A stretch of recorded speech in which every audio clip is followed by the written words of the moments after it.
Olá, oitavo ano, que é a professora Tayana. Vamos iniciar mais uma aula de História. E como eu já tinha combinado com vocês na aula passada, hoje nós iríamos resolver a atividade que foi proposta a vocês quando as nossas aulas foram suspensas, que foi aquele TD com algumas questões referentes apenas à Revolução Inglesa, todo esse processo que levou à implantação do sistema parlamentar na Inglaterra, tá? Então, como a gente já tinha combinado, nós vamos fazer a correção. Quem fez já pode pegar o caderno, né, para fazer a correção junto comigo, para dar uma analisada nas respostas, ver se acertou. Quem não acertou, fazer a correção. E quem não fez, pode prestar bastante atenção nos pontos, nas perguntas e tentar refazer a atividade sozinho, tá? Então, vamos para a primeira questão.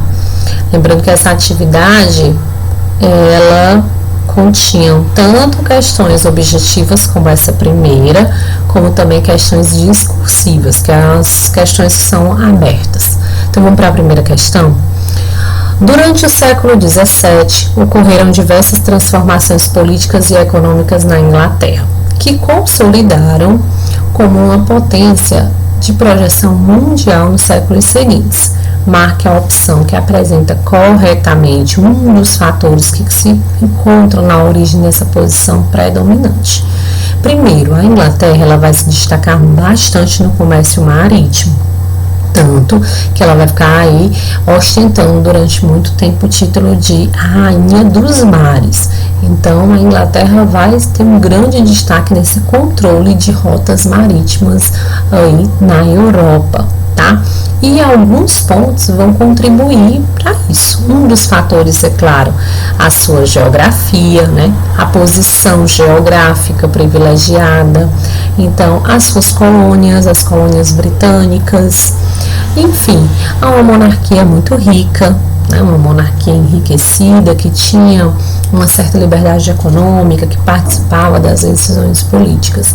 Mas vai ter algo que vai impulsionar ainda mais esse domínio, esse destaque. Será aí no processo das revoluções inglesas, durante a chamada República de Oliver Cromwell, a determinação do ato de navegação, que nós estudamos aí, que nós vimos e pontuamos sobre isso. O ato de navegação que determinava de uma maneira bem resumida que todo navio que entrasse e saísse da Inglaterra com mercadorias, né, deveria ser de origem inglesa. Então isso vai favorecer, é claro, todas as empresas, né, de navegação que existiam aí no território britânico. Então, o ato de navegação criado no governo de Oliver Cromwell vai ser um dos pontos principais a consolidar a Inglaterra como uma grande potência econômica, política e militar, tá? Então, dentro das opções que nós temos aí, será o item, né? Resposta, o item E. Tayana, por que não pode ser o item A? Porque o item A fala de ato de supremacia. Henrique VIII, esse processo vai ser bem anterior e vai estar relacionado à reforma protestante. Por que não pode ser a letra B? Restauração do absolutismo inglês, a sua política expansionista, né? Essa política expansionista, esse controle, essa interferência de Carlos II vai ser um período bem curto da história inglesa e não vai aí, esse processo de expansão de expansão comercial vai ser anterior a esse processo de restauração, e esse processo de restauração não vai trazer grandes consequências para a economia da Inglaterra, né?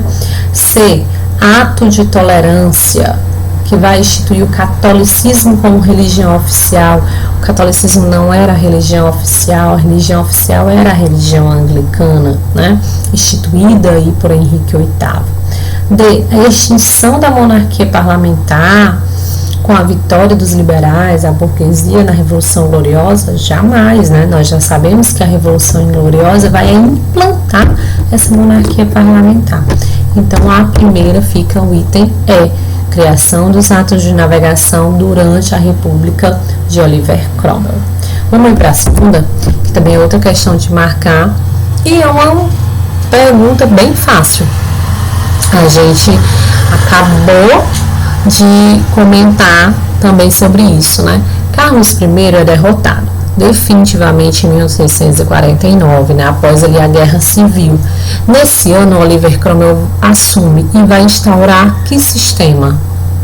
E aí? República, né? Sistema republicano, República Cromwell. Lembrar que em alguns livros de história vocês também vão encontrar esse período tido como uma ditadura, né? Ditadura de Cromwell, tá? Então, faz referência a esse chamado período republicano. Foi um período muito curto da história inglesa, período que se instaurou o sistema republicano. Vamos para a questão 3. Também outra questão objetiva e muito fácil. Acabamos de falar sobre isso na questão 1, né? O ato de navegação teve importância e consequências consideráveis na história da Inglaterra. Por quê? Letra A, favoreceu a Holanda. E só o começo já estou vendo que está errado. Letra A, que obtinha grandes lucros com o comércio inglês. A gente sabe que não. O objetivo era favorecer a Inglaterra. B, Oliver Cromwell dissolveu o parlamento e se tornou um ditador. É um fato.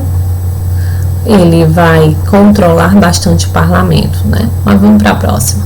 Contribuiu para aumentar o poder e favorecer a supremacia marítima marítima inglesa no mundo. Opa, aí sim, hein? Contribuiu, sim, né? Favoreceu a Inglaterra, vai tornar a Inglaterra uma grande potência militar, comercial, marítima. D, considerava o trabalho como verdadeira fonte de riqueza, não tinha relação a isso, né? Isso é muito ligado às teorias, às doutrinas religiosas.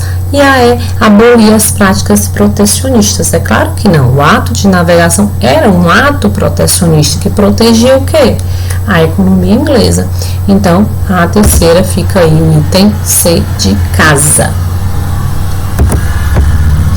Olha a quarta.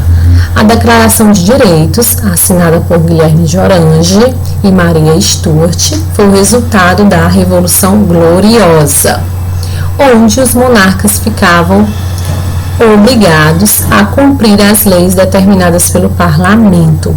A Declaração de Direitos, chamado Bill of Rights, que determinava que o rei deveria se sujeitar à vontade do parlamento, vamos dizer assim, que controlava, que delimitava o poder do rei, e o rei tinha que obedecer ao parlamento, a uma constituição, né? Então, em relação à Revolução Inglesa, podemos afirmar que A, concretizou a preponderância católica e irlandesa sobre o protestantismo britânico? Não. A igreja protestante, anglicana, o puritanismo vão continuar dominando aí a Inglaterra. B, enfraqueceu o poder político do parlamento? Não, fortaleceu. Introduziu-se uma crescente influência política francesa sobre o parlamento inglês? Não, a França passava por um processo cada vez maior de consolidação da monarquia, era uma monarquia absolutista. D, proporcionou a ocupação dos principais cargos políticos pelos católicos? Não, pelos anglicanos puritanos. E, representou a vitória definitiva do sistema parlamentar britânico sobre o absolutismo monárquico. Agora sim, né? A gente encontrou a resposta correta. O parlamento britânico passa realmente a governar a Inglaterra. Então, item E na quarta questão. Vamos para a quinta. Agora é uma questão discursiva. Indique quais eram as classes sociais que apoiavam, respectivamente, o rei e o parlamento durante a Guerra Civil. Então, de um lado, dos monarcas, eu vou ter os grandes proprietários de terra, né? Os nobres, que sobreviviam das finanças do Estado, e os membros da igreja tradicional. Do outro lado, em oposição ao governo, nós vamos ter, ao lado do parlamento, os comerciantes, né, a burguesia comercial, os capitalistas, os proprietários, os pequenos proprietários de terra, né, os pequenos camponeses aí, os artesãos e os trabalhadores de uma maneira em geral. Então, essa guerra civil, né, era uma disputa, um conflito político entre aí esses grupos opositores da Inglaterra. Então, de um lado, as tropas reais, nós tínhamos aí os proprietários de terra, os nobres e os membros, né, o clero mais tradicional, os membros aí da igreja anglicana, e do outro lado, comerciantes, a burguesia, os pequenos camponeses, artesãos e trabalhadores, tá? Vamos para a questão 6. Também outra questão discursiva. Derrotado na Guerra Civil, o rei Carlos I acabou preso e condenado à morte. No dia da sua execução, ele declarou: não é direito do povo participar do governo. Um súdito e um soberano são coisas completamente diferentes. Então, que regime Carlos I defendia? Hein? Carlos I representava que sistema que vai ser substituído na Inglaterra? Monarquia absolutista, né? A monarquia aí absolutista, aonde o rei, dentro dessa concepção, tinha poderes absolutos, tinha um poder superior ao parlamento. E quando ele diz que, né, ele fala sobre isso, saí aqui rapidinho. Quando ele diz, né, aí no enunciado da questão, não é direito do povo participar do governo. O súdito e o soberano são coisas distintas. Então, ele pontuava que ele estava acima dos demais, tanto que o absolutismo se baseava na teoria do direito divino, onde o rei era visto como um representante de Deus. Então, por isso, o seu poder era algo legal. Tá? Então, a 6, ele defendia então o regime absolutista, o absolutismo monárquico. Vamos para a 7ª. Explique em que consistia o monopólio real implantado por Jaime I e como ele prejudicava a burguesia. Em sala, eu expliquei para vocês o que seria monopólio. Algumas pessoas me falaram que não sabiam o significado. Quando eu digo monopólio, significa monopolizar. Significa que uma pessoa domina aquele setor, domina aquela área. Então, quando ele pede para a gente explicar o monopólio real, o rei. Então, era o rei que dominava, o rei que controlava determinados setores da economia. Aliás, todos os setores da economia, né? Esse monopólio que foi criado pelo rei, onde o rei controlava a economia, acabava sim prejudicando a burguesia. Claro, porque o rei dava liberdade à burguesia econômica? Não. Interferia nos negócios, né? Ditava impostos, ditava leis, determinava quem seria vamos dizer, o mercado consumidor de tais produtos, né? Que tipos de contratos deveria se estabelecer. Era o rei, ficava com grande parte aí dos lucros. Então, essa política que monopolizava, por exemplo, para poder... Eu tinha uma empresa de navegação, então para eu poder atuar dentro da Inglaterra, eu tinha que pagar ao rei para ele me conceder um monopólio, uma autorização para que eu pudesse funcionar, né, oferecer os meus serviços. E é claro que isso era um preço altíssimo, e isso acabava repercutindo nos lucros que eu poderia ter. Então, de que maneira essa política prejudicava a burguesia? Tal política determinava que o comércio de tecidos, por exemplo, era monopolizado pela monarquia. Dessa forma, a burguesia perdia a possibilidade de alcançar o melhor preço, já que todo o tecido tinha que ser vendido a um preço baixo para o rei. Então, o rei determinava, como eu já disse, o preço que o produto seria vendido, né? Até mesmo, muitas vezes, que mercado eles deveriam atuar.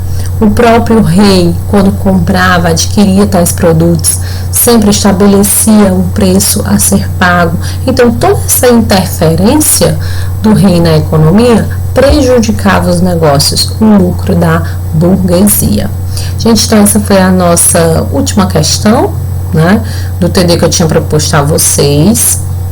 Fica aí para vocês analisarem melhor as questões, né, dar uma revisada no conteúdo, Próxima aula a gente vai para um assunto novo, que é a independência dos Estados Unidos, tá? Então, na próxima aula, já reservem aí o nosso livro, que a gente vai estar utilizando o nosso livro didático. Então, até a próxima aula de História. Beijo!